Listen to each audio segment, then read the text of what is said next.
A teenager is killed in a drunk driving incident, and now an FBI agent is being held responsible. Good evening. This is CTV News. I'm Patricia Vallone. We'll have that story in just a moment, but first, the latest on the Thelma Steele case.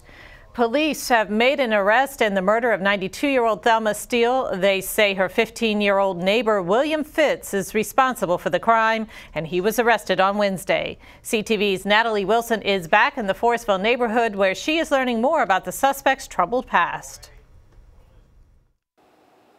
Well, contrary to several news reports that are out there, according to a neighbor, she says that William Fitz was not taken into custody yesterday from his own home, but in fact that he was arrested from her house. And she gives a detailed account of what went on inside, and she believes that authorities were able to get her address because it's the same place that he used Thelma Steele's stolen credit card.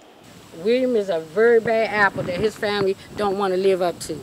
This neighbor, who did not want to be identified, says that 15-year-old William Fitz was in her house when police burst into her Forestville home yesterday. William laid down in the floor and put his face in the floor. When I was in my bedroom changing my clothes when they burst in.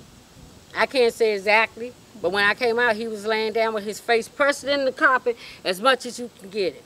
Mr. Fitz waived his rights and provided a statement implicating himself as the sole suspect in the commission of this homicide of Mrs. Steele. The woman says that Fitz would come to her house often to play video games with her son, but she was growing more concerned about their friendship. She says William has a history of theft and has even stolen from her.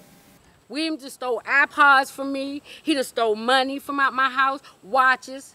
He told us he broke into his sister's house.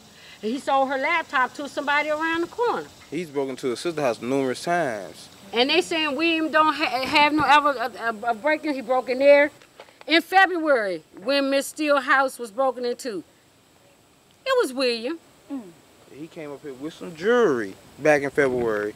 And he, trying to sell it to people. Police came to the house yesterday after they were able to link Miss Steele's stolen credit card to a computer in the home. I had no idea that Thursday when he came here that he used his credit card on my computer. Now she and her family want an apology from police. Residents who live here say when they came inside, they ransacked the house, cursed and aggressively handled those who were innocent, including a disabled relative. Because they so much concentrated on William, which I can understand, but don't treat me and mine like you did. And nobody's held accountable. Now, we did stop by William Fitz's home to speak with relatives, but no one came to the door for comment. Meanwhile, he is still in police custody, where he is being charged as an adult. In Forestville, Natalie Wilson, CTV News. And 4 other people were taken in for questioning, but later released.